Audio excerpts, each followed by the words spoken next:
si je t'ai coupé, Cassius. Moi, je pense que c'est pas une bonne idée d'interdire le voile parce que, d'accord, on dit que c'est privé des libertés, mais en fait, c'est un petit peu un comportement, on va dire, de grand frère qui sait mieux ce qui est bien pour toi, ce qui est pas bien pour toi. Dans le sens où, en fait, on va même pas leur dire pourquoi, on va juste leur faire croire qu'on leur a interdit ça par pure haine envers l'islam. Alors que eux-mêmes, elles doivent comprendre. Et selon moi, comment comprendre? Eh ben, ne pas en interdisant pas, mais en sensibilisant. Et sensibiliser comment? Justement avec la critique de l'islam. Moi, je pense, j'avoue, je suis pas d'accord avec, par exemple, les partis d'extrême gauche qui disent que la critique de l'islam, c'est de l'islamophobie. Ça n'a aucun sens. C'était les premiers à détruire le christianisme par le blasphème. Et maintenant, pour l'islam, ils sont extrêmement hypocrites et ils les défendent. Ils disent oui, voilà, il faut pas, c'est de l'islamophobie. Mais pour le coup, moi, tu parles du paternalisme et on a vu ce que ça fait dans l'histoire, oui, le paternalisme. voilà, moi je pense qu'il faut justement laisser les libertés, préserver justement ces libertés, mais juste par contre élargir justement cette critique, laisser les gens s'exprimer comme ils veulent, et après bah. Ouais, mais si tu regardes dans l'histoire aussi, laisser dans des démocraties des gens s'exprimer comme ils veulent, on a vu aussi ce que ça donnait. La République de Weimar, c'était il n'y a pas si longtemps, elle a laissé un parti comme le NSDAP dire ce qu'il voulait, faire des conférences, avoir même le droit de se présenter aux élections, bilan, résultat des courses, on a eu le petit moustachu au pouvoir, qui est arrivé, non pas par un coup d'État. La seule fois où il a fait un coup d'État à ce type, il a fini en tôle. Pas longtemps, mais il a fini en tôle. Par contre, la fois où il est arrivé vraiment au pouvoir, bah, c'est en utilisant justement les principes et les règles qu'avait mis en place la démocratie, la République démocratique d'Allemagne de l'époque, qui laissait ce type d'idéologie avoir le droit de citer, avoir le droit de s'exprimer, avoir le droit de se diffuser. Donc si on fait le bilan aussi à l'échelle de l'histoire, on a vu ce que ça a donné, ce type de conception démocratique qui amène à dire que on peut accepter au sein d'une démocratie que des idéologies complètement antidémocratiques puissent librement s'exprimer. Et on a fait le pari, à mon sens, qui était irraisonné, qui consiste à dire il suffira de les contrer, d'opposer à cette idéologie un contre-discours et ça suffira finalement à y mettre un terme. Bah, ça n'a pas mis un terme à cette idéologie et au contraire, elle est arrivée au pouvoir en appliquant ensuite tout ce qu'elle avait promis, parce que son livre MK, il était déjà connu. Hein. Il l'avait écrit quand il était en prison. Donc avant qu'il arrive avant qu'il arrive au pouvoir, son livre était déjà accessible aux gens. Mais elle est où la limite du coup, William? Parce que si on écoute par exemple les gens de gauche, c'est à partir du moment où tu es d'accord avec Zemmour ou avec Marine, tu es un fasciste et tu n'aurais pas le droit de t'exprimer. Et moi, c'est ce que je déplore à gauche aujourd'hui, c'est qu'ils veulent faire fermer la gueule de gens qu'ils considèrent comme étant fascistes. Toi, tu votes pour qui, toi, par exemple? La limite, ça doit être fixé par la Constitution et après par la justice. C'est la justice qui doit déterminer si un parti véhicule des idées qui sont contraires à nos valeurs et nos principes. Si c'est le cas, il doit pas avoir le droit de s'exprimer, à mon sens. Et si c'est pas le cas, il a le droit de citer. Peu importe ce que les autres partis vont en dire, c'est pas eux qui ont le pouvoir législatif. Ouais. Donc, toi, tu votes pour qui, toi, Casus Lady, par exemple? Moi, actuellement, personne actuellement. Mais à quel moment, du coup, William, comment dire, on peut légitimer la décision justement du gouvernement sur ce qui est fasciste ou ce qui ne l'est pas, sachant que ce qui est fasciste aujourd'hui n'était pas il y a 20 ans.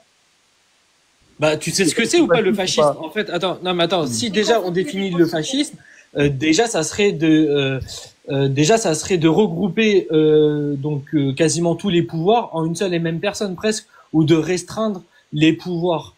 Donc ça veut dire que par exemple, non, juste les droits. Le fascisme, c'est juste restreindre des droits. Ça rentre dans la définition ça peut rentrer dans la définition du fascisme.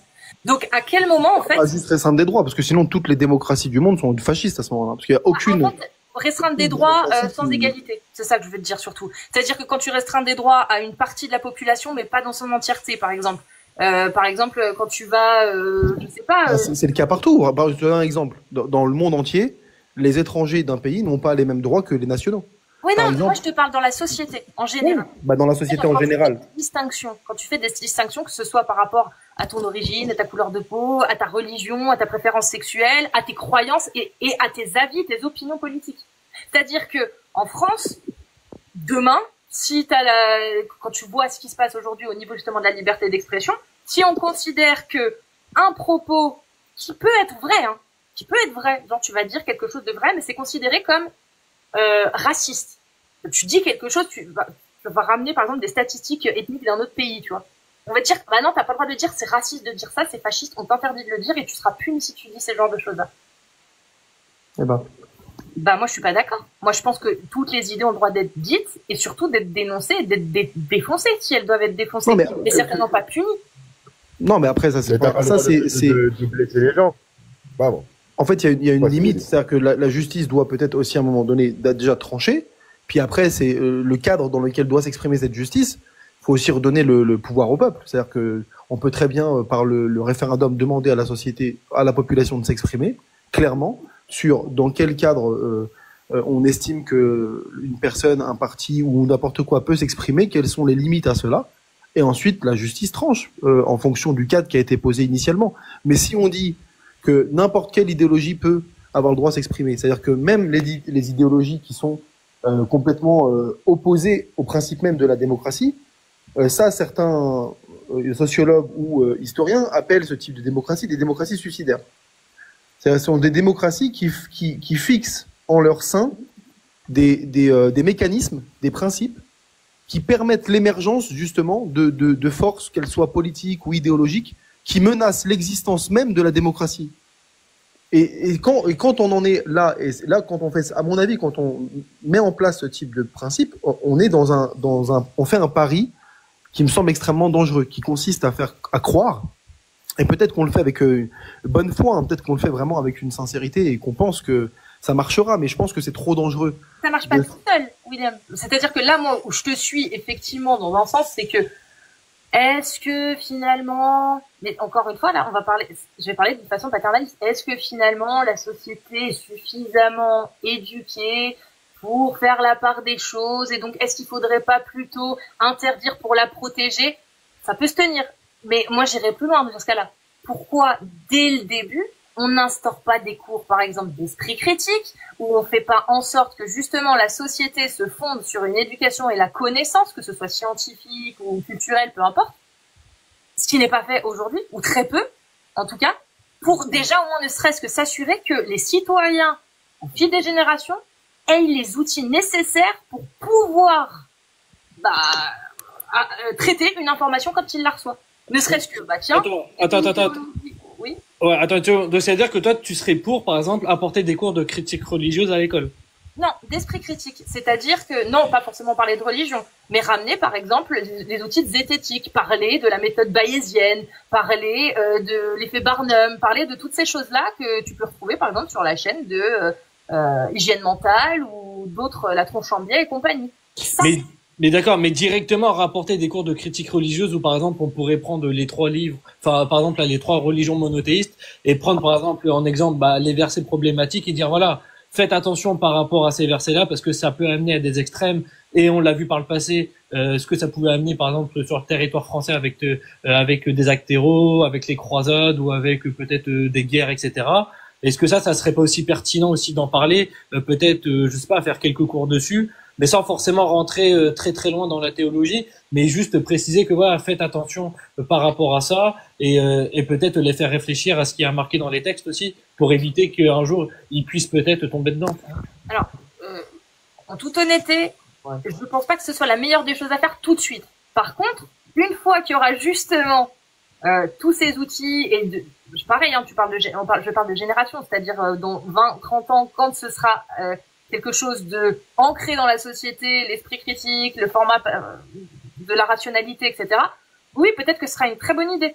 Mais là, tout de suite, je suis pas sûre que ce soit la meilleure des choses au vu de la situation actuelle en termes de, je dirais, cohésion sociale entre les gens. Par contre, diffuser publiquement des critiques, oui, il faut le faire. Mais à l'école, directement, je sais pas si c'est le meilleur des moves. Moi, je suis pas contre, hein, mais je suis pas sûre que ce soit, d'un point de vue politique, le plus judicieux à faire pour l'instant. Mais moi, je suis pas contre, hein. Comme je t'ai dit, hein. À partir du moment où tu instaures de l'esprit critique, que ça passe par la religion, par autre chose, pourquoi pas. Mais... Et par exemple, imaginons que demain on fait un référendum. Donc je sais pas, imaginons que je sais pas moi, t'as Le Pen qui passe ou t'as Zemmour qui passe au pouvoir. Et en fait, il propose un référendum aux Français enfin justement pour interdire les signes religieux dans l'espace public. Donc, êtes-vous pour ou contre interdire les signes religieux ostentatoires dans l'espace public et que la majorité des Français votent pour l'interdiction? Est-ce que toi, tu considères que ça serait du coup une loi qui serait démocratique ou antidémocratique, sachant que c'est le peuple qui a voté? Ça, je sais pas trop. Non, je pense que c'est démocratique parce que c'est pour tout le monde pareil, c'est tous les signes ostentatoires. Donc, non, je pense que ça reste. Moi, parce qu'en fait, je pose la question parce que justement, enfin, j'avais débattu face à Jack, donc c'était chez qui? C'était chez Dogmios où j'étais monté, il y avait Jack, et je lui avais dit, voilà, que moi j'étais pour, interdire les signes religieux parce que je trouvais que ça crée du communautarisme et que ça crée plutôt des fractures plus qu'autre chose, etc. Et après, il m'a dit, ouais, mais là, ce que tu proposes, ça c'est antidémocratique. Je lui ai dit, bah écoute, si jamais on fait un référendum et que c'est le peuple qui vote, donc du coup là ça va dans le sens de la définition de démocratie, c'est démo, c'est kratos, donc c'est le pouvoir au peuple. Et ensuite après il m'a dit ouais non mais imaginons par exemple que tu fais un référendum et que dans le référendum tu demandes est-ce qu'il faut pragmatiser une minorité de la population française et que la majorité vote pour, est-ce que c'est démocratique ou antidémocratique, tu vois? Il a essayé de le contrer comme ça, tu vois. Mais je trouvais que c'était un peu fallacieux quand même son exemple. Oui, mais parce que c'est un exemple fallacieux parce que ici la situation dans laquelle on plonge est une situation qui contredit des piliers de la démocratie. Donc en fait, bien sûr qu'il y a des situations où si un peuple demain dit majoritairement on veut le petit moustachu qui revienne pour exterminer les juifs de la planète, bien évidemment que c'est antidémocratique un truc pareil. D'accord. Parce que ici, parce qu'ici tu auras des piliers de ce qu'est une démocratie qui sont complètement bafoués. Par contre, adhérer à une certaine conception de la laïcité, parce que en fait des fois on est aussi un petit peu pris dans le fait, on imagine que la laïcité telle qu'elle est imposée en France depuis le XXe siècle, avec c'est la conception d'Aristide Briand qui s'est imposée. On imagine que c'est la seule manière de concevoir la laïcité, ou même peut-être que c'est la seule manière dont on a conçu la laïcité. Ce qui n'est pas le cas. Dans les débats de la fin du XIXe siècle, début XXe, autour de la laïcité, il y avait au moins 5 ou 6 conceptions différentes de la laïcité. Tu avais celle de Maurice Allard, tu avais celle d'Émile Combes, tu avais celle de Buisson, Ferdinand, t'en avais plusieurs. Et celle qui a remporté, entre guillemets, la bataille, c'est ce qu'on appelle la laïcité inclusive d'Aristide Briand. Bon, elle a gagné dans un contexte qui n'était pas celui dans lequel on est nous aujourd'hui. Il y a 100 ans ou il y a 120 ans, c'était pas la même chose. La France n'était pas forcément la même sur le plan religieux, etc., qu'aujourd'hui. Mais on peut très bien être laïque, être républicain, parce que tous ceux qui n'avaient pas la même conception d'Aristide Briand étaient des républicains, c'était des démocrates, mais par contre, ils ne concevaient pas la laïcité comme lui. Il y en a qui étaient dans une laïcité gallicane, d'autres anti-religieuses, etc., etc. Donc, la question qui se pose, c'est est-ce que si tu as cette volonté-là est-ce que si tu es pour une laïcité qui, entre guillemets, aseptise un petit peu l'espace public, en gros, qui dit non aux signes ostensibles dans l'espace public, est-ce que ça, c'est antidémocratique? Est-ce que ça bafoue les piliers et les fondements de la démocratie? Et justement, attends. Et justement, lui, il m'avait dit que ça bafouait les libertés individuelles. Donc, oui, voilà. Ça, je suis d'accord. C'est ce que j'allais dire, c'est que c'est liberticide, mais est-ce que c'est antidémocratique? Je pense pas. Après, dans une démocratie, bien sûr, c'est liberticide, les gars. Quand tu enlèves une liberté à des gens de pouvoir faire quelque chose, c'est liberticide. Mais la loi est liberticide déjà de base. Voilà. Exactement. Mais maintenant, cette loi est nécessaire en France. C'est là que la question se pose. C'est là, je pense que la question de est-ce que c'est démocratique ou pas se pose. Est-ce que c'est une obligation, une urgence, et dans ce cas-là, effectivement, ça reste démocratique, ou est-ce que c'est juste pour un confort visuel, ou j'en sais rien, je sais pas, je donne des exemples bateaux. Et là, dans ce cas-là, je sais pas. Je peux pas dire. En fait, mais c'est liberticide, ça, oui. Bien sûr, mais comme tu l'as dit, toutes les libertés sont contraintes. De toute manière, elles sont tout le temps limitées. Tu n'as pas une liberté totale et absolue, quelle qu'elle soit, que ce soit la liberté d'expression ou la liberté de culte ou la liberté de circulation, c'est toujours contraint, c'est toujours encadré. C'est ce qu'on appelle des libertés contraintes. Donc oui, une loi de base, elle vient fixer un cadre, donc elle te permet pas de tout faire. Et si on dit que ça c'est antidémocratique, alors aucune société n'est démocratique de ce fait. Mais moi, la question que je me pose, William, peut-être que je ne vais pas en répondre, c'est quelles réelles conséquences résultats on attend en interdisant les signes extérieurs, les signes religieux, pardon. Bah moi je peux répondre. Attends, je fais une petite parenthèse, je réponds et je laisse William répondre. Moi, à mon sens, là, le fait d'interdire les signes religieux dans l'espace public, l'intérêt, ça serait d'empêcher le communautarisme ou du moins de lutter contre. Ça veut pas dire forcément qu'on pourra lutter à 100% contre, mais ça peut déjà le favoriser. Enfin, ça peut déjà favoriser la lutte. Ça peut éviter justement d'avoir des femmes qui pourraient être soumises à porter le voile. Ça peut éviter justement aussi de propager une propagande justement pour le voile, parce que le fait de le porter, c'est aussi un étendard, et ça peut et en fait en ce sens-là, c'est une forme de propagande et de prosélytisme visuel d'ailleurs. Et donc en fait, si on fait accepter à la société française que le voile est totalement normal pour une femme, bah je trouve que ça véhicule des valeurs qui vont à l'encontre des valeurs de la France, justement pour l'égalité entre les hommes et les femmes. Voilà. Mais en fait, la question c'est pas de savoir si le port du voile c'est normal pour une femme. La question de savoir si est-ce que c'est normal de laisser la possibilité aux gens de s'habiller comme ils veulent. En fait. Non, attends. Ta question c'était ta question c'était qu'est-ce qu'on va en tirer du fait de cette loi-là. C'était ça ta question. Bah ouais, mais le problème dans tout ce que justement, là je viens de te répondre. Donc dans tout ce que tu as cité, ouais. Moi je pense que la meilleure chose à faire pour lutter contre tout ce que tu as dit, c'est un mouvement social. C'est-à-dire que si on veut lutter contre le communautarisme, ça passe par essayer de faire en sorte que les milieux où ça se communautarise soient moins poussés à se communautariser. Et ça passe pas par un habit, ça passe par le social, ça pour le coup. En fait, je pense que ça passe par différents facteurs. Il faudrait accepter les autres aussi. Non, mais tu peux pas accepter. C'est quoi votre problème avec le voile? Il est profond. Mais parce que le voile, idéologiquement, il est imposé par une idéologie qui l'impose à la femme, spécifiquement. Attends, je termine ma phrase. Qui l'impose à la femme spécifiquement dès lors qu'elle est pubère, parce que cette idéologie-là considère que dès lors qu'elle est pubère, ça devient un objet de désir. Et il discrimine et stigmatise la femme précisément, et pas l'homme. Donc l'idéologie qui impose ce vêtement est une idéologie qui infériorise la femme, de fait, et qui en fait un objet de désir dès la puberté. Est-ce qu'on peut, en tant que démocrate, républicain, être opposé à ça? Oui, d'ailleurs, je pense que Cassius elle-même est opposée à ce type de principe de vêtements, si je me trompe pas, en tout cas à l'idéologie qui l'impose. L'idéologie, oui. Voilà. Mais on a la liberté de croyance ou pas en France? Non, mais encore une fois, il faut pas confondre liberté de conscience et liberté de culte. La liberté de conscience, c'est la liberté que tu as de croire en ce que tu veux. Si tu veux croire que c'est une fourchette dorée qui a créé l'univers, tu peux le croire. Personne va te condamner en France pour ça. Par contre, le culte, c'est-à-dire l'expression de ta foi dans la pratique, ça, c'est limité. Et ça a toujours été limité. Hein. Ça fait plus de 250 ans que c'est limité. C'est pas d'aujourd'hui. Tu ne peux pas tout faire. Tu ne peux pas tout faire. Tu ne peux pas tout pratiquer de ta religion au prétexte qu'il y a une liberté de culte. Parce que la liberté de culte, c'est une liberté contrainte. Elle est limitée par la loi. Par exemple, l'islam te dit que tu peux avoir 4 femmes. Bah, en France, tu peux pas aller à la mairie et dire voici ma deuxième femme, j'aimerais me marier. D'accord, mais une femme qui est musulmane et qui veut porter le voile, pourquoi vous voulez l'empêcher de porter le voile? C'est elle qui veut le porter. Attends, mais c'était pas ta question. Ta question, c'était de dire on a la liberté de conscience. Oui, la liberté de conscience, c'est une chose. La liberté de culte, c'en est une autre. Est-ce que la liberté de culte, elle est illimitée? Non, elle est contrainte. Donc il y a des gens qui peuvent, je pense, légitimement estimer que le voile, c'est un symbole misogyne, discriminatoire pour la femme, qui l'infériorise et qui en fait un objet de désir. Très prématurément d'ailleurs, dès la puberté. Et ça, on peut, je pense, en toute légitimité, être opposé à ça, d'accord, et être opposé également à toute l'idéologie qu'il y a derrière, de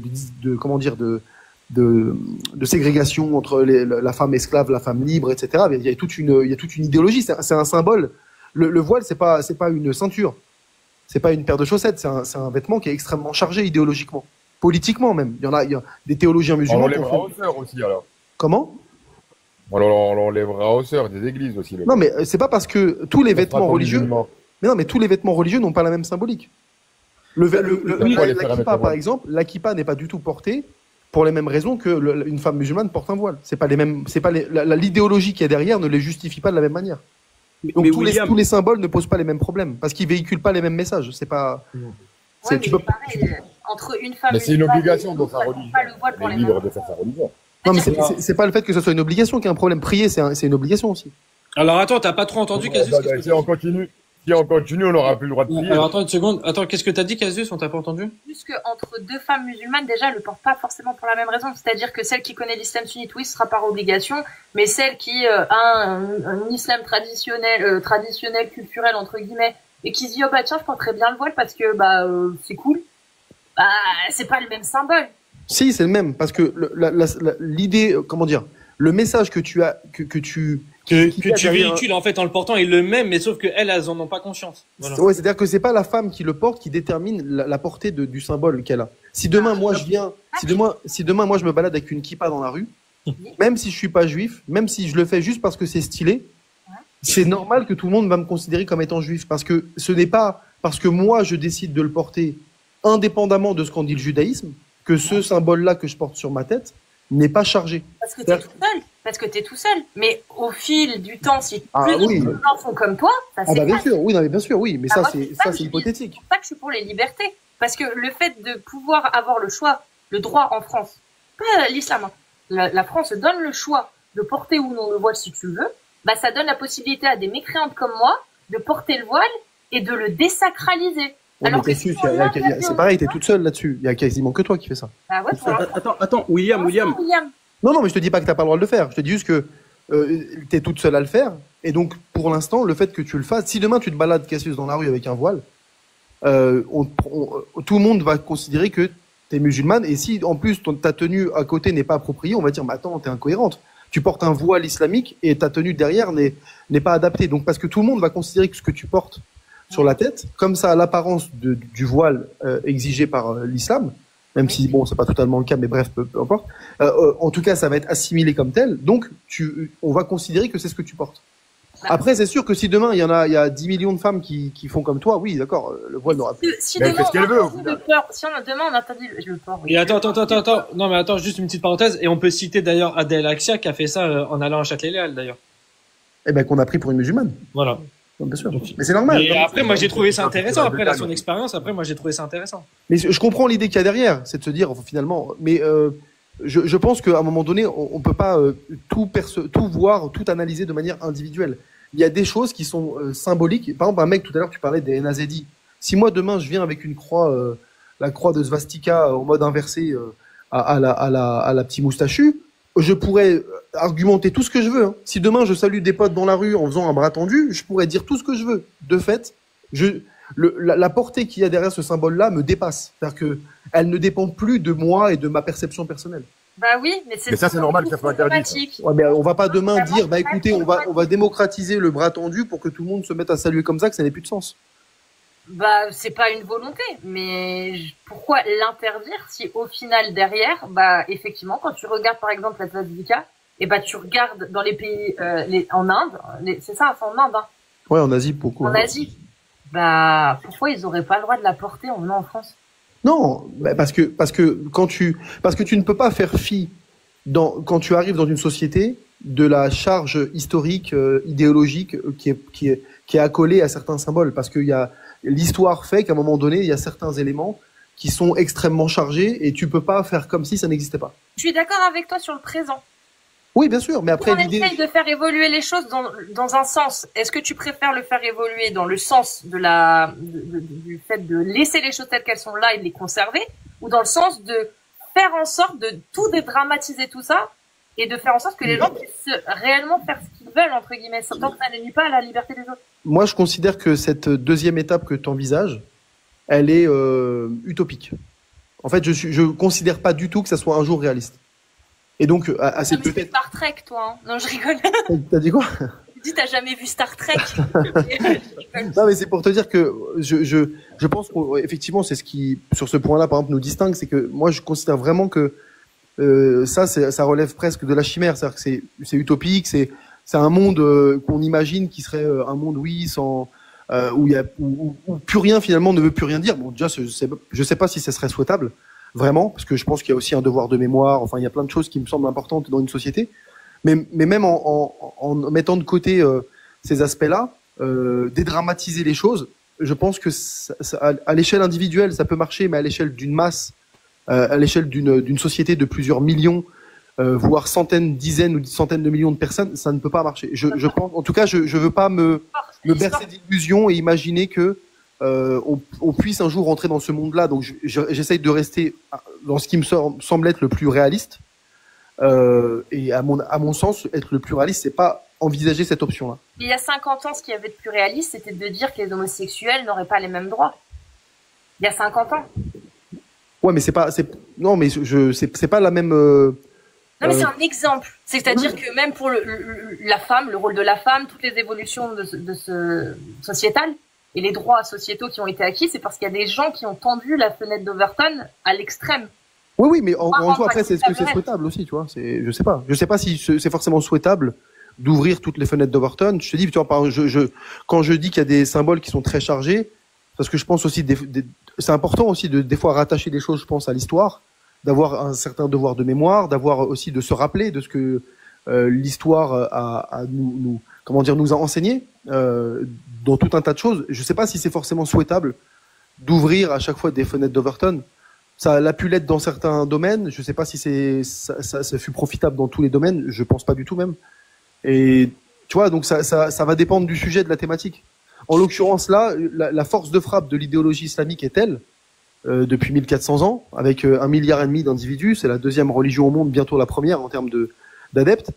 Je suis pas sûr que ouvrir ce type de fenêtre d'Overton, ça soit, à mon sens, la solution. Tu vois, je suis pas. Et Casus l'a dit aussi, moi, ce que je voulais rajouter, c'est que là, par rapport au fait d'actualité là qu'on a pu voir là ces dernières années en France, est-ce que finalement, justement, la liberté de porter le voile, est-ce que justement, c'est pas plutôt, est-ce que ça s'est pas plutôt avéré néfaste pour la France plutôt que bénéfique, dans le sens où en fait on a eu le problème avec la tenue de la baya, donc bon, ça c'est pas le voile, mais on a eu déjà là ce problème là que Gabriel Attal avait réglé en l'interdisant. On a eu aussi des problèmes avec le voile, justement des fois dans les écoles publiques. T'as des personnes des fois qui vous avez vraiment un problème avec les musulmans. Vous savez que là je réagis. Tiens, regarde. On a eu aussi des problèmes avec le voile du coup dans les écoles. On a eu là la polémique du voile dans le monde du sport avec l'association les hijabeuses qui voulait l'imposer dans le sport. T'as d'ailleurs Teddy Riner qui a pris la parole en disant que pour lui ça posait aucun problème et qu'il fallait s'occuper d'autre chose. Est-ce que finalement, justement, sous couvert de liberté, est-ce qu'on ne se fait pas justement marcher dessus justement par cette fameuse liberté? Moi, j'aurais tendance à dire non, parce que encore une fois, le problème c'est l'idéologie qu'il y a derrière, et que ces jeunes-là dont tu parles, qui se sont révoltés avec la baya, etc. C'est des jeunes cons. Comme moi, à mon époque, on se faisait virer parce qu'on portait un baggy ou parce qu'on mettait un crop top, tu vois. Enfin, moi, je le vois comme ça. Maintenant, est-ce que derrière, il n'y a pas des vrais problèmes, etc. Bien sûr que si, j'en suis convaincue. Il y a le frérisme, il y a dans la sphère politique, on voit qu'il y a des portes qui sont ouvertes où il y a effectivement l'islam qui s'immisce. Pas que, mais oui, on le voit. Mais dans la société en général, moi, je ne suis vraiment pas sûre que pour lutter justement contre la radicalisation et contre l'islam sunnite, je suis vraiment pas sûre que nous mettre à dos des gens qui veulent juste pouvoir jouir des libertés que la France leur offre, en leur supprimant certaines libertés qu'ils avaient acquis déjà depuis lors, tu vois. Ou l'interdire aux moins de 15 ans, moins de 18 ans, je sais pas. Ah, ça, je sais pas. Mais par contre, d'accord, mais moi, je veux aussi qu'on interdise tout acte sur des enfants qui nécessitent leur ok, donc là tu penses à la circoncision, c'est ça? Même le baptême, pourquoi on laisserait des enfants se faire baptiser sans qu'ils puissent donner leur avis? Même si c'est moins grave, parce que on ne coupe pas un bout, pourquoi on n'attendrait pas que l'enfant puisse donner son accord? Dire, non, je suis d'accord. Répertorié, hein. L'enfant, quand il est baptisé, on lui demande pas son avis et son nom, il est inscrit dans le registre de l'église. C'est pas le même cas. Dans la circoncision, il y a oui, je suis d'accord, c'est pas la même gravité, mais moi. Le baptême, c'est la liberté d'éducation. En tant qu'enfant qui a été épargné par le baptême, je n'ai pas été baptisée et j'en suis très contente. J'aimerais que tous les enfants puissent avoir cette possibilité de se dire, j'ai pas été baptisée, mais je peux toujours le faire maintenant que j'ai 15-16 ans. Ouais, merci de tapoter les gens. Là, on remet en question la liberté d'éducation. sur quelque chose qui fondamentalement D'accord. n'est pas une atteinte à l'intégrité ou quoi de l'enfant. D'accord. Et c'est pour ça que j'ai bien posé mes conditions. J'ai dit que dans le cas où on voudrait interdire le voile pour les mineurs de moins de 15 ans, bah, Ouais, mais alors faut aller plus loin dans ce cas-là. Faut non, mettre le baptême et le voile, c'est pas la même chose. Le baptême, baptiser quelqu'un ne porte pas du tout la même dimension idéologique que voiler une petite. Ah mais non, mais ça reste quelque chose qui a été réalisé sans l'accord de l'enfant. Oui, bien sûr, mais comme toute Comme l'éducation. faire percer des oreilles d'un enfant. Mais non, mais c'est comme tous les éléments d'éducation que tu inculques à un enfant. Tu lui donnes pas son avis puisqu'il n'est pas dans un âge où il peut choisir. Donc là, c'est pour ça qu'on a la liberté d'éducation. Toutes les valeurs, tous les principes, toutes les règles que tu donnes à un enfant. Moi, par exemple, mes enfants, toutes les règles que je leur donne, je leur demande pas s'ils sont d'accord ou pas. Et je leur donne, tu appliques ce que je te dis parce que je suis ton père et tu m'écoutes et je suis d'accord avec toi, c'est pour ça. Alors, dans ce cas-là, comment tu justifies l'interdiction du voile des moins de 15 ans? Parce que c'est pareil. Parce que là, c'est la protection de l'enfant. C'est-à-dire que on peut estimer quand même qu'un voile qui sexualise prématurément le corps d'une enfant, qui estime que dès lors qu'elle est pubère ou même des fois impubère parce qu'il faut l'habituer déjà à porter ce voile pour qu'une fois plus grande, elle soit pas comment dire, qu'elle soit accoutumée avec ce vêtement. On peut estimer ici, selon nos paradigmes, notre vision des choses en France, de notre conception de la dignité humaine, etc. Par exemple, c'est comme ça qu'on a interdit. C'est l'une des raisons pour lesquelles on a interdit par exemple, le voile intégral. Oui, on peut interdire aussi le catéchisme parce qu'on t'apprend que l'homosexualité est une abomination, que c'est pas non, dans le catéchisme, on t'apprend pas ça. Moi, j'en ai fait personnellement, j'ai jamais appris ça.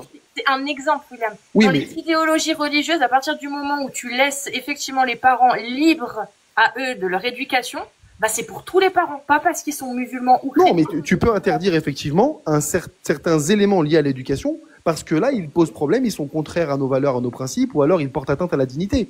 Le baptême en tant que tel ne porte pas atteinte à la dignité de l'enfant. Dans la conception républicaine de ce qu'est la dignité, il n'y a aucune atteinte à la dignité de l'enfant dans le baptême. Par contre, dans l'excision, ou même on peut aller sur la circoncision, on peut ici dire oui, il y a une atteinte à l'intégrité physique, par exemple. Surtout si c'est pas justifié médicalement. S'il y a pas voilà. Qui se bouge un peu là-dessus d'ailleurs. Mais par exemple, parce que là clairement, il y a un aspect qui porte atteinte à quelque chose, un droit ou un aspect. Ouais, regarde. Le baptême en tant que tel, il n'y a pas d'atteinte à la dignité de l'enfant. On interdit aussi. Casus, regarde, tu vois, par exemple, le voile, ça c'est visible. On est d'accord. Par exemple, le baptême, ça c'est pas visible, tu vois. On va te tremper la tête dans l'eau 2-3 fois à l'église, mais après quand tu vas marcher dans la rue, il y aura pas marqué sur ta tête que t'es baptisé. Par contre, si demain tu portes un voile ou une kippa, là on va clairement le voir, tu vois. Donc si, par exemple, mes parents m'avaient baptisé, on peut pas tout mettre en fait au même niveau, tu vois, c'est ça que je veux dire. Mais alors, du coup, la circoncision, c'est pareil, ça, tu peux pas la mettre au même niveau que le baptême, parce que, encore une fois, le baptême, on te met la tête dans l'eau, et voilà. Alors que la circoncision, effectivement, on va te retirer, un bout de peau, effectivement, sur la verge, et ensuite, ça va te rester à vie, par contre. Tu vois, après, on pourra pas te faire coller. Voilà. Peu importe, moi je fais pas de hiérarchisation, je n'essaie pas de mettre sur le même pied ou d'en mettre un plus haut que l'autre. On parle d'éducation parentale, c'est-à-dire que les parents, ils décident d'éduquer leurs enfants dans la religion, quelle que soit la religion, c'est le même droit pour tous. Ah ben non. Pas de faire de différenciation. Ben, en fait. Non, c'est pas le même droit pour tous, c'est le même droit pour tous dans le cadre de la loi. Donc les éléments de l'éducation religieuse qui ne sont pas contraires à la loi, à la dignité humaine, qui sont pas contraires à l'atteinte à l'intégrité physique, eux ne posent pas de problème. Par exemple, si tu enseignes à ton enfant à prier, l'enseignement de la prière, par exemple, dans toutes les religions, y compris l'islam, c'est des petits. Hein. L'enfant, tu dis, viens prier à côté de moi, même s'il n'est pas encore en âge où c'est une obligation. Tu vas voir l'enfant, il prie, il mime, il fait comme font ses parents. Tu vas pas dire que ça, par exemple, on va pas considérer dans le cadre républicain en France que ça, c'est une atteinte à la dignité de l'enfant. Donc, c'est un aspect de l'éducation en lien avec la religion qui pose pas de problème, comme le baptême. Par contre, exciser, circoncire, par exemple, ou imposer un voile, c'est pas la même chose. Ce sont des aspects de l'éducation religieuse qui peuvent être considérés dans notre paradigme à nous, qui peuvent être considérés comme contraires à l'intérêt de l'enfant, contraires à sa dignité, contraires à son intérêt en tant qu'enfant parce qu'on sexualise prématurément son corps, etc., etc. Donc là, on peut avoir des arguments qui justifie sur le plan de notre paradigme le fait que ça, on s'y oppose. Mais par contre, tu peux pas tout interdire, parce que sinon là, tu interdis toute forme d'éducation de l'enfant. Bah oui. Mais c'est pas le cas. Bah, c'est le problème, c'est pour ça que je demande où ça commence. Parce que jusqu'à présent, le voile, il n'y a pas de loi qui l'interdit. La circoncision, si. Mais c'est quand même d'actualité, tu vois. On le laisse quand même faire. Alors que c'est interdit. On est bien d'accord. Oui, mais on sait très bien pourquoi il n'y a pas, considéré sur des enfants sans obligation médicale comme une mutilation génétique est interdit par la loi. Oui. Mais ça, par exemple, ça pourrait être interdit. Et ça l'est. Oui, mais c'est pas vraiment appliqué. Tu sais qu'il y a beaucoup de dérogations. Enfin, bref. Voilà. Alors, déjà, pourquoi on se soucie pas déjà bonne soirée. Mais on peut. Sur le port d'un voile, déjà.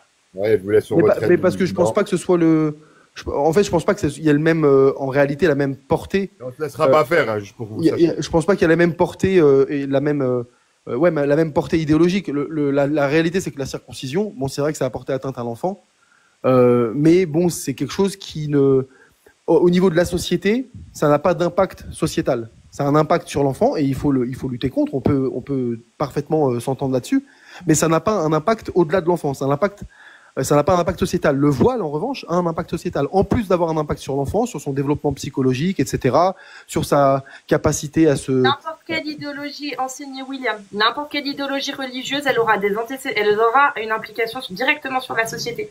Bien sûr. C'est pour ça c'est pour ça, exactement. Bien sûr, toute éducation a un impact sur la société. C'est pour ça qu'il faut considérer qu'il y a certains aspects d'une éducation qui sont problématiques dans une société comme la nôtre, et d'autres qui ne le sont pas.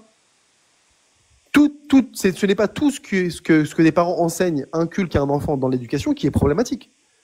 Si par contre on enseigne à un enfant dès petit que une fille t'as pas à lui serrer la main, t'as pas le droit de te mettre à côté d'elle, tu parles pas aux filles, les filles et les garçons ils ont rien à faire ensemble, etc. Ils parlent pas ensemble. Bah ça par exemple, si tu inculques ça à un enfant, dans notre société ça pose problème. Bah oui.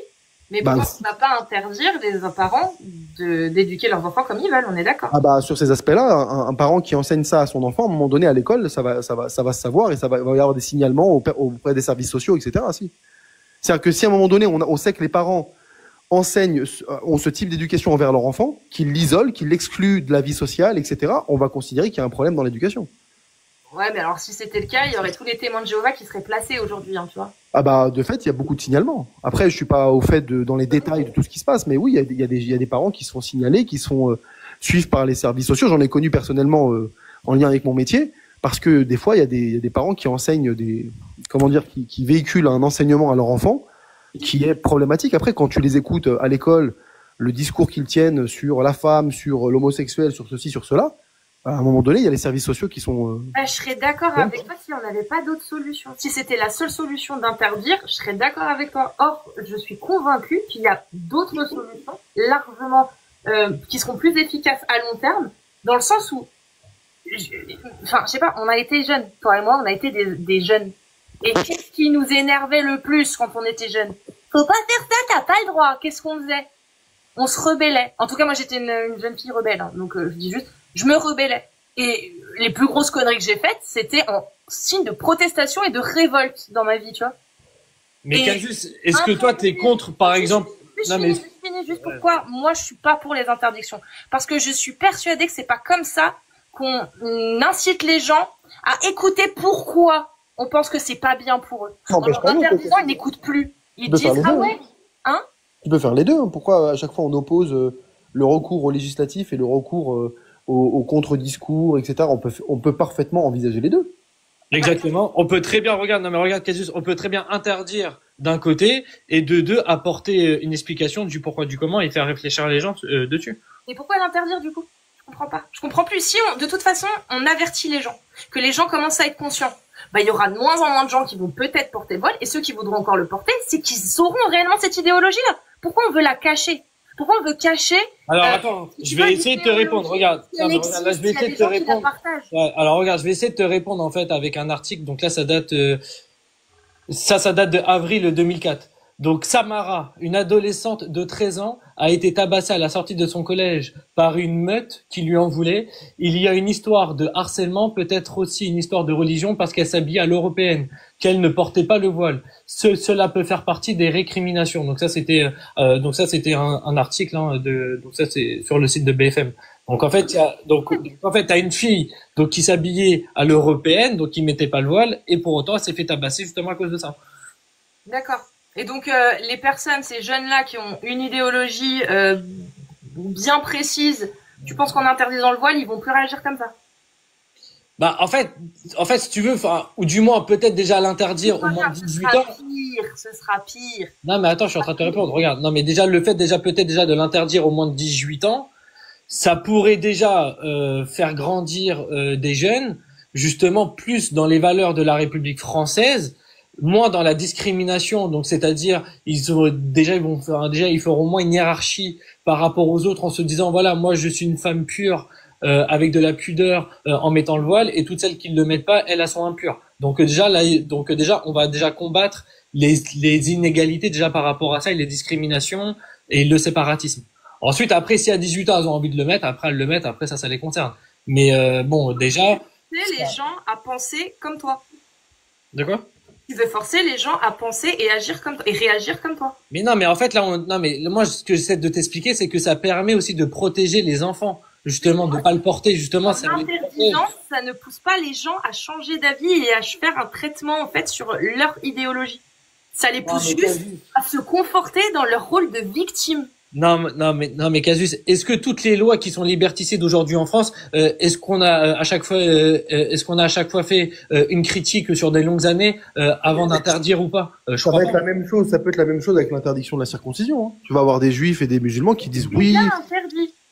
Non, mais si je veux dire, si on l'applique réellement, aujourd'hui, ce qui se passe, c'est que comme c'est une loi qui est pas explicite sur la circoncision, et donc ce qui fait qu'il y a beaucoup de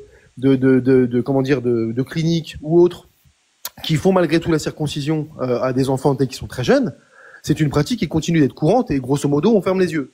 Si demain on applique vraiment une loi qui interdit, bah tu peux avoir très bien aussi exactement les mêmes réactions que tu es en train de dénoncer ici, en disant oui, regardez, ils sont contre nous, contre notre religion, un truc comme la circoncision, c'est vraiment un truc qui fait partie de notre identité culturelle, religieuse, ils nous l'interdisent et tu vas faire des victimes. En réalité, ici, ton visage... Mutilation, on est à un autre degré qu'une pensée, là. Non, mais attends, une petite fille que tu sexualises prématurément, c'est aussi dévastateur pour son développement psychologique. Donc, on est d'accord que ici, par exemple, tu envisages l'interdiction, sachant que les gens en question qui, eux, ne pensent pas comme toi, vont jouer les victimes, vont dire, regardez... La différence, c'est que l'idéologie, tu peux la rattraper. On voit bien des gens qui, au bout de quelques années, changent d'idéologie. Eh ben, c'est pour ça que je te dis qu'il faut cumuler les deux. Ouais, puisque tu envisages l'interdiction... La circoncision, c'est définitif. C'est une mutilation définitive. D'accord, non, mais je parle pas sur cet aspect-là. Je parle sur le fait que tu disais, oui, l'interdiction, ça va créer des gens qui vont encore plus se sentir victimes. On pourrait faire exactement le même reproche sur l'interdiction de la circoncision. En disant, tu vas créer des gens qui vont se victimiser. Non, parce que là, tu as des raisons concrètes. Et ben, je pense qu'on a des raisons concrètes. Porter le voile, tu peux, du jour au lendemain, te désolidariser de cette idéologie et arrêter de le porter. Oui, mais comme ça peut aussi ne pas le faire. Ça risque d'être compliqué. Bien sûr, mais comme tu peux aussi ne pas le faire. C'est-à-dire qu'on voit bien, en plus, l'histoire nous montre quand même qu'il y a de plus en plus de jeunes filles qui portent le voile plutôt que de jeunes filles qui ne le portent pas. En tout cas, en France, c'est le cas. Plus on avance dans le temps, plus le port du voile se généralise. Et donc, ce qui se passe, c'est que, au contraire, on n'a pas une tendance à la régression. En tout cas, si l'idée c'est de dire, si on utilise la loi, alors de fait on crée des victimes, de fait c'est liberticide, etc., on peut appliquer ce raisonnement-là à toute tentative de recours à la loi, en disant, écoutez, oui, c'est vrai qu'il y a un intérêt ici pour l'enfant, moi je suis d'accord, c'est une atteinte à son intégrité physique, mais si on l'interdit, ça va faire des victimes. Ce qu'il faut, c'est sensibiliser les gens sur les réseaux et autres, dire regardez, c'est pas bien la circoncision, et les gens vont arrêter. Bon, je pense que c'est pas à mon sens. Hein. Déjà, je pense que c'est une erreur de faire de présenter la chose comme si on pouvait pas faire l'un et l'autre. Moi, je pense qu'on peut faire les deux, et au contraire, les deux se cumulent assez bien. Mais il y a un moment donné, surtout quand on parle de l'enfant, je pense que le recours à la loi, à un moment donné, dans une démocratie, parce que la démocratie, c'est aussi censé être un système dans lequel on préserve la dignité. On parle souvent de liberté, mais il n'y a pas que la liberté dans la démocratie. Il y a aussi le fait qu'on estime que les gens sont libres, sont égaux en droit et en dignité. Et donc, si tu reconnais qu'on est égaux en dignité, ça veut dire que tu te donnes les moyens de préserver cette dignité. Et si dès lors que tu utilises des lois censé préserver cette dignité, on t'accuse d'être liberticide et de créer de la victimisation, ce qui peut s'entendre, hein, parce que de fait, créer une loi, c'est plutôt liberticide et ça va créer de la victimisation. À ce moment-là, on peut plus se prétendre défenseur de la dignité, parce qu'on met pas les moyens en place, ou alors les moyens qu'on met en place, c'est uniquement parler. Voilà, on vous annonce que on n'est pas d'accord, c'est pas bien de faire ça parce que ceci, parce que cela, ça porte atteinte à ceci, à cela.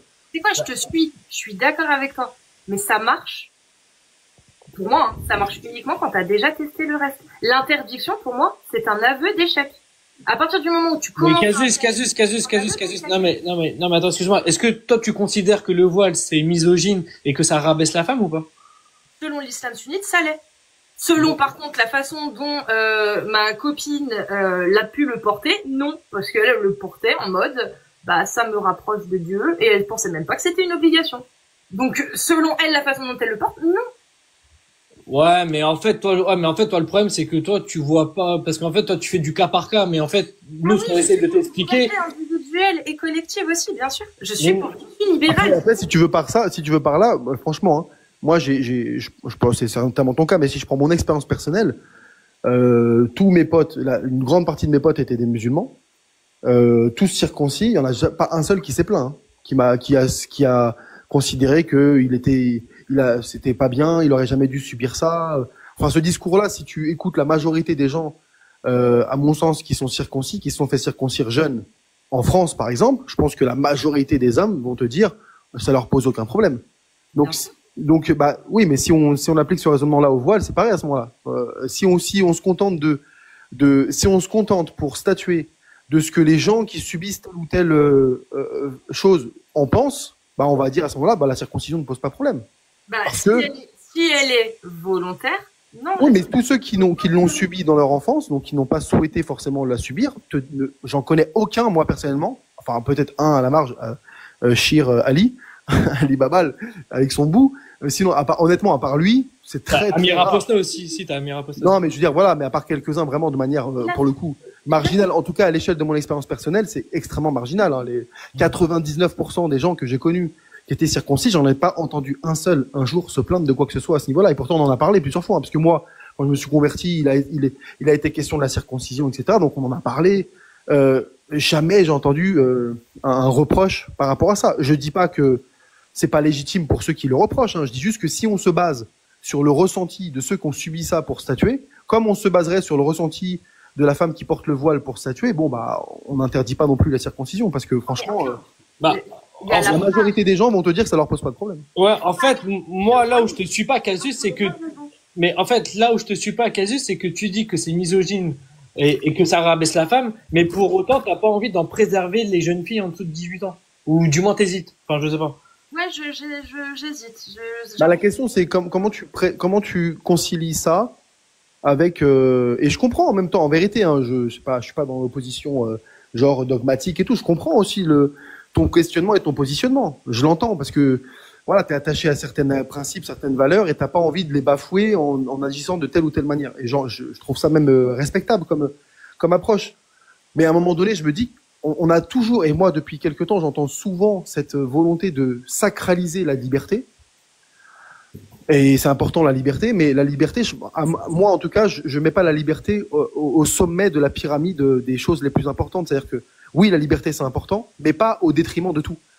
Par exemple, si la liberté doit amener à ce qu'on autorise des idéologies qui nuisent à la dignité des gens, moi je pense que là, c'est une liberté qui devient problématique, par exemple. Ouais, mais William, si la liberté est au-dessus de tout, alors ces idéologies-là ne pourront jamais outrepasser la société libertaire dans laquelle on est. Bah, regarde ce qui s'est passé en Allemagne. Au-dessus de tout, alors toutes les idéologies, tu peux les foutre à la poubelle, en fait. Bah, regarde ce qui s'est passé en Allemagne.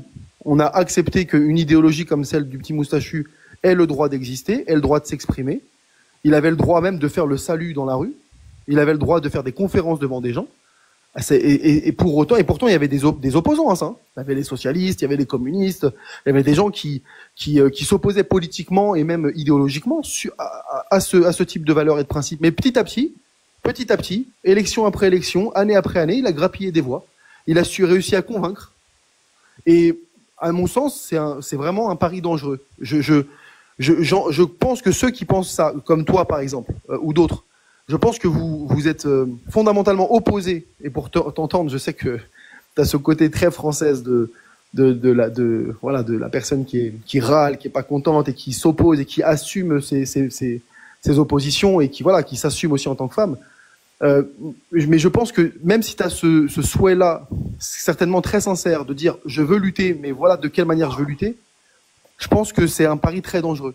De se dire je laisse la porte ouverte à ces idéologies-là et vous inquiétez pas, on va opposer à ça un contre-discours et ça suffira. Je pense honnêtement, enfin moi en tout cas je suis pas du tout emballé par cette idée parce que je pense que c'est extrêmement dangereux comme pari, tu vois. Et encore une fois, c'est parce que il y a un paramètre que tu prends pas en compte, c'est celui de pousser les gens aussi à s'investir, à se sentir investis pour défendre leur idée à eux.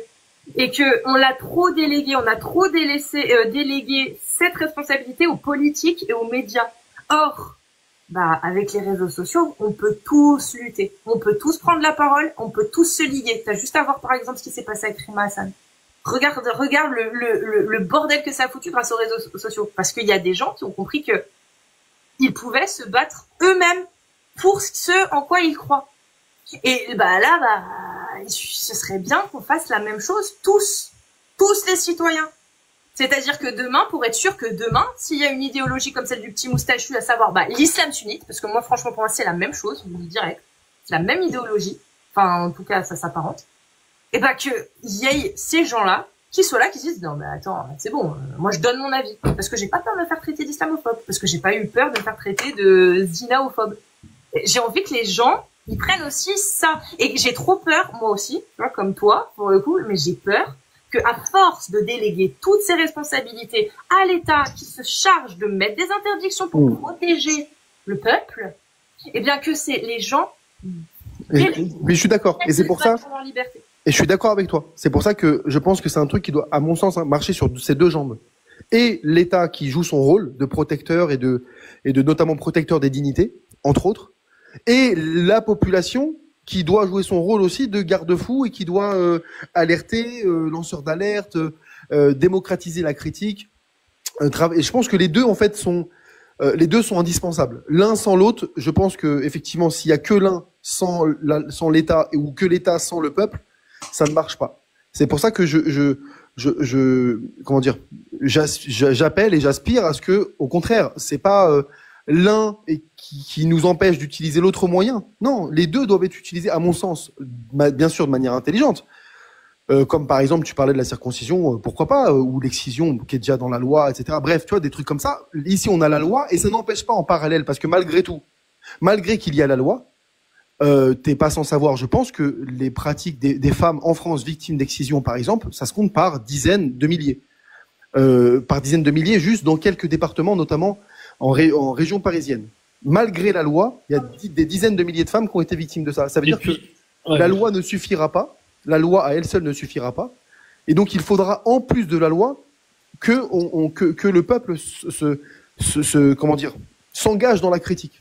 Mais l'un sans l'autre, je pense que ça sera un bonhomme qui marche avec une seule jambe et ça sera problématique. Et je vais te prendre un exemple. Casus Lady, tu vois, par exemple, en France, il est interdit de faire des violences conjugales, hein, sur ça on est d'accord. Et pour autant, on peut très bien être sensibilisé justement sur les violences conjugales. Il est interdit de faire des excès de vitesse ou de conduire en état d'ébriété ou sous drogue. Et pour autant, on peut très bien aussi être sensibilisé à ça à l'école, par exemple, ou même au permis de conduire. Donc, ça veut dire que tu as d'un côté une loi qui t'interdit de le faire, et de l'autre côté, on peut également aussi te sensibiliser dans le même temps. Louis Cassius, excusez-moi, je me permets parce que je me lève à 7h du matin. Je pense que vous êtes mort. Mais voilà, je voulais vous remercier tous les deux pour cet échange. Merci à toi, merci à toi, Louis. Ouais, je t'en prie. Parce que je vais être mort, hein, je pense. J'ai 4 heures à dormir, là, ça va être chaud. 4-5 heures. En tout cas, voilà, je vous remercie beaucoup et puis à très bientôt. Ça marche, avec plaisir, ciao. Moi aussi, je vais devoir y aller. Ouais, mais attends, juste avant d'y aller, est-ce que t'es pas d'accord, du coup, la Casus Lady, avec ce que je viens de dire? On peut, par exemple, on peut interdire de conduire en état d'ébriété, etc., ou sous drogue. Donc en fait, la loi l'interdit, et dans le même temps, sensibiliser justement de futurs conducteurs à ça, par exemple, soit à l'école, ou soit sinon au permis de conduire lui-même. Et je suis d'accord, mais je vais t'expliquer pourquoi je suis d'accord. Ouais. Parce que on a fait peser sur la balance les facteurs risques et bénéfices et qu'on s'est dit qu'il y a plus de risques que de bénéfices de laisser l'autorisation de conduire en état d'alcoolémie. Or, moi, je veux bien qu'on parle d'interdire le voile. J'aimerais juste savoir si sur la balance, ça va vraiment faire peser dans le sens positif.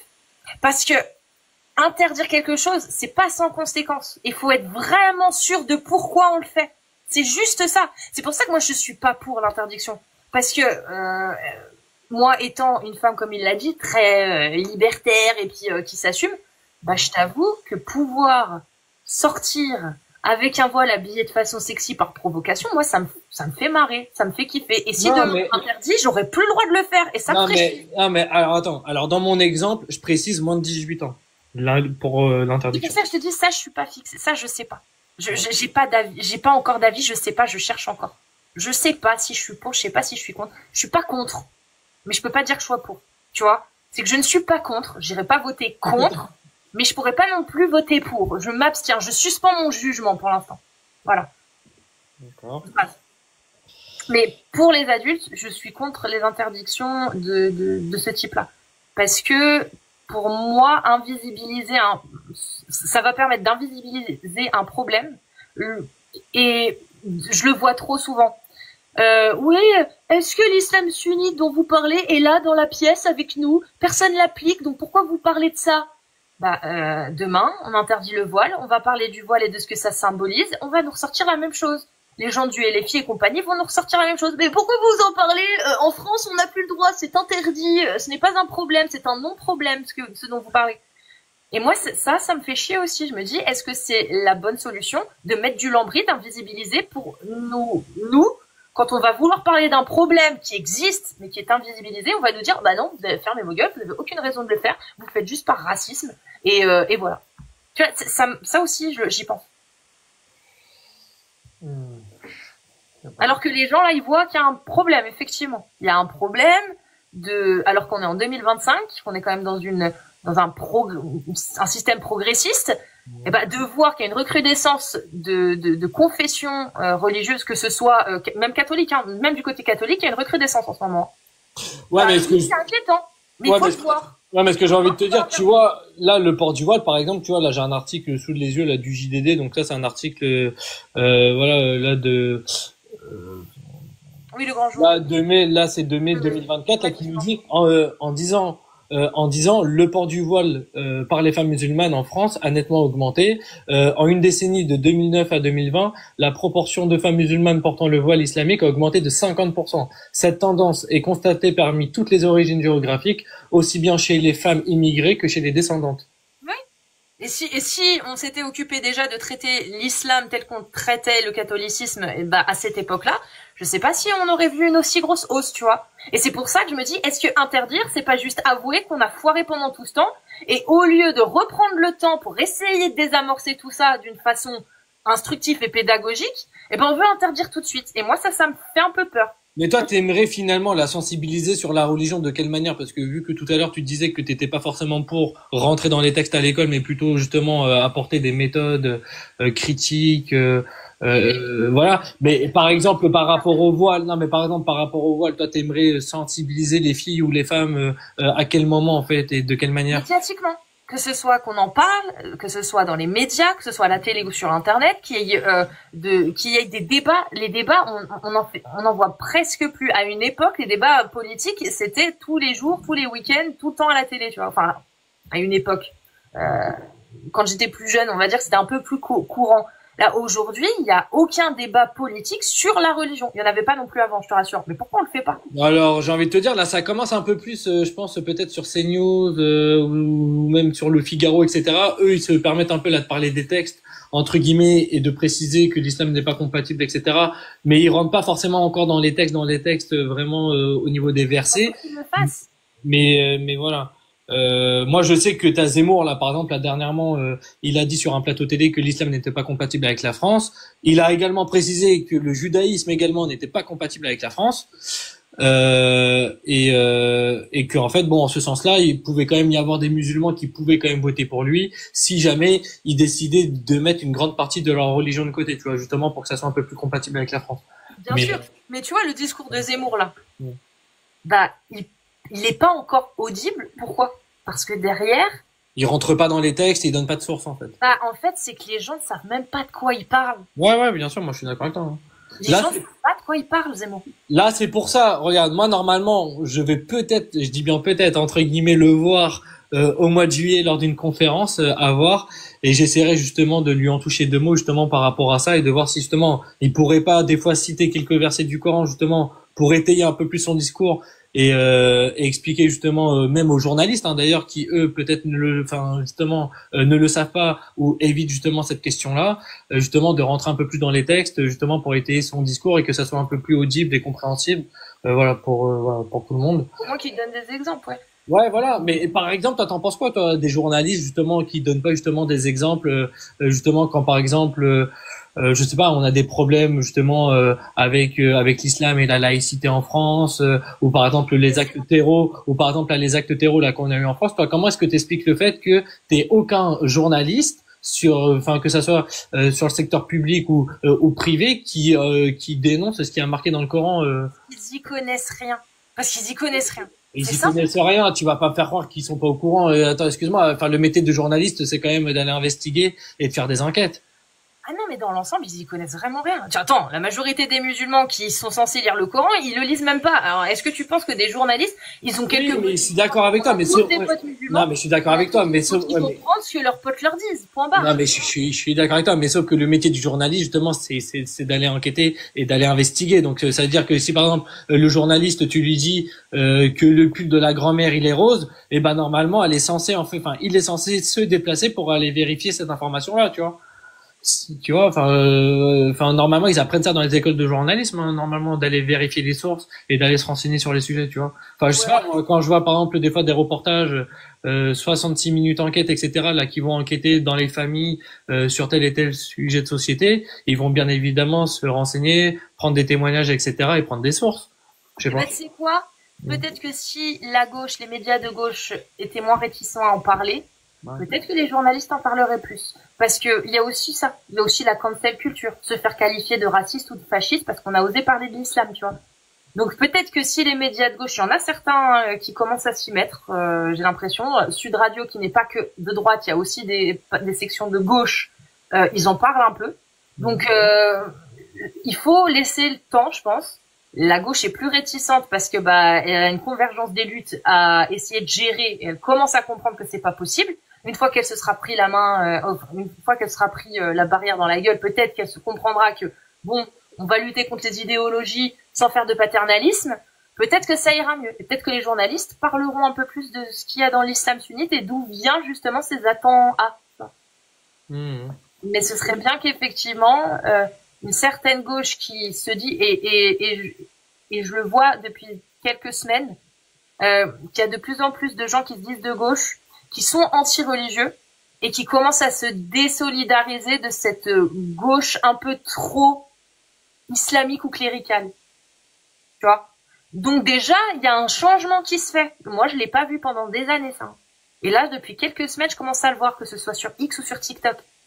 Mais tu parles de quoi, là? Tu parles de députés? Tu parles de qui, précisément? Non, là, je parle même pas de députés. Là, je parle vraiment des gens. Ah, ok, des gens enfin osent prendre la parole et ils n'ont plus peur de se faire traiter d'islamophobes. Et ils sont de gauche. Parce que les gens de droite, ils n'ont pas peur. Mais les gens de gauche, enfin, il y en a qui ont peur. Mais les gens de gauche, c'est ce qui les retenait un peu. Aujourd'hui, il y en a de plus en plus qui n'ont plus peur de dire fuck. Moi, je suis de gauche, je suis de la vraie gauche, je suis contre les religions à la base, venez pas me faire chier avec votre pays. Et qu'ils le disent. Alors qu'à une époque, c'était pas trop ça.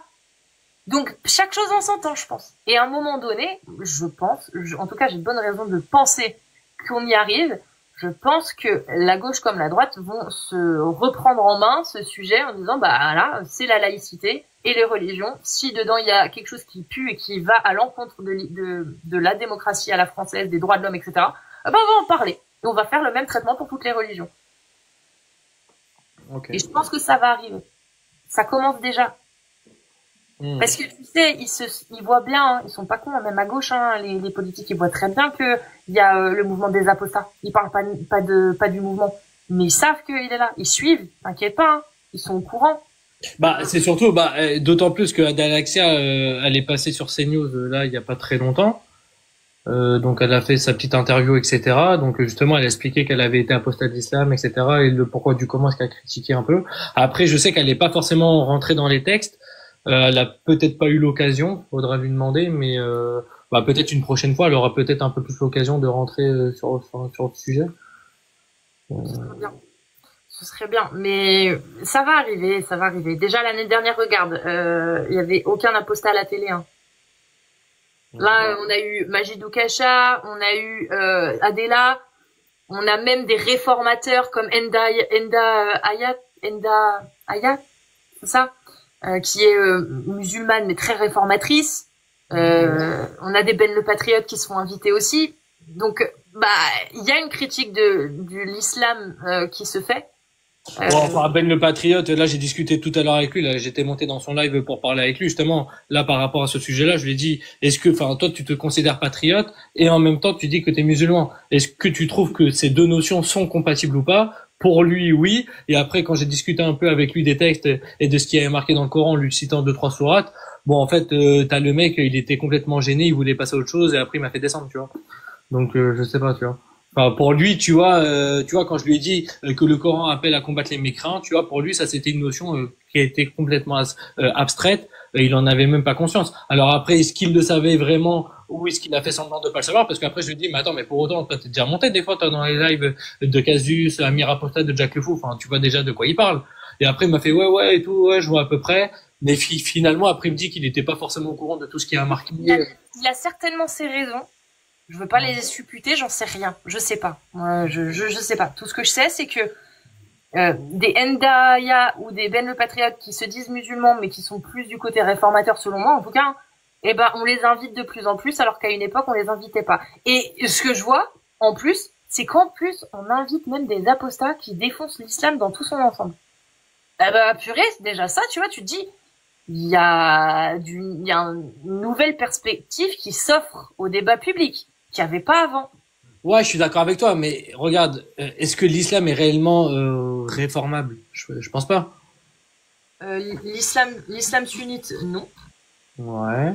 L'islam sunnite, non, parce que l'islam sunnite, c'est plus l'islam sunnite si tu le réformes. Mais l'islam, la vision de l'islam, si, c'est totalement possible. Comme par exemple je crois que c'était le judaïsme gallican, je crois, ou bref, des religions qui ont été même le catholicisme, je sais plus, le protestantisme anglican, etc., où c'est des réformes du catholicisme à fond. Oui, je suis d'accord avec toi. Mais ce que tu oublies de dire, c'est que le catholicisme ou le christianisme, eux, ils ont un clergé, alors que l'islam, lui, n'a pas de clergé, puisque le Coran, ça se veut être la parole de Dieu lui-même. Donc, en fait, en quoi est-ce qu'on pourrait le réformer par rapport à ça? C'est pas possible. Allô? Je sais pas si c'est moi qui bug. Allô?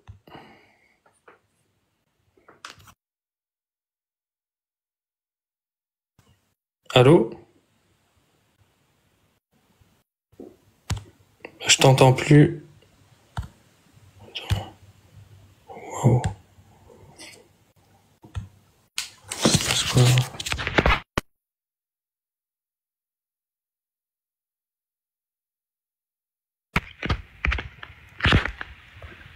Wow. Bon, je sais pas si vous m'entendez. Si Casus t'es encore là, tu peux faire ta demande. Je pense que j'ai dû avoir un bug. Si tu veux qu'on termine en faisant une petite conclusion. Je sais pas. Ah si, c'est bon, invité. Je te réinvite. Je pense qu'on a eu un petit problème.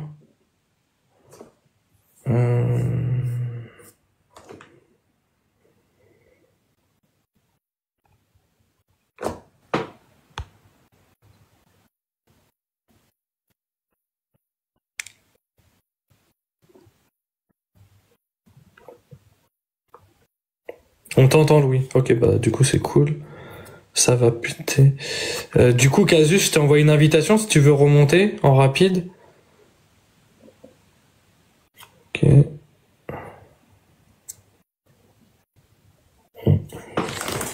Je sais pas ce qui s'est passé. Peut-être qu'il y a eu un bug.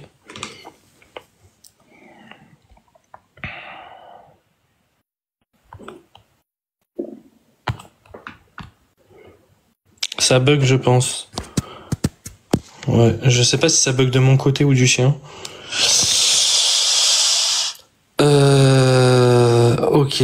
Bon, bah si elle arrive pas à se reconnecter, c'est Jack le Fou qui l'a rappelé à l'ordre. Ah, c'est Jack le Fou qui l'a rappelé à l'ordre. Ah bon? Je sais pas. Bah écoute, en tout cas, c'était un plaisir. Merci à tous d'avoir participé, d'avoir été spectateurs ou d'avoir été intervenants. Merci à Casus, merci à William pour cet échange qui était assez intéressant. Merci aux autres aussi qui étaient venus précédemment dans le live pour donner leur avis sur le sujet. Bah écoute Casus, au plaisir de t'écouter une prochaine fois si jamais tu passes dans un de mes lives ou si jamais moi j'ai l'occasion de monter dans l'un des tiens. Et puis je vous dis à bientôt et puis passez une bonne soirée. Ciao ciao.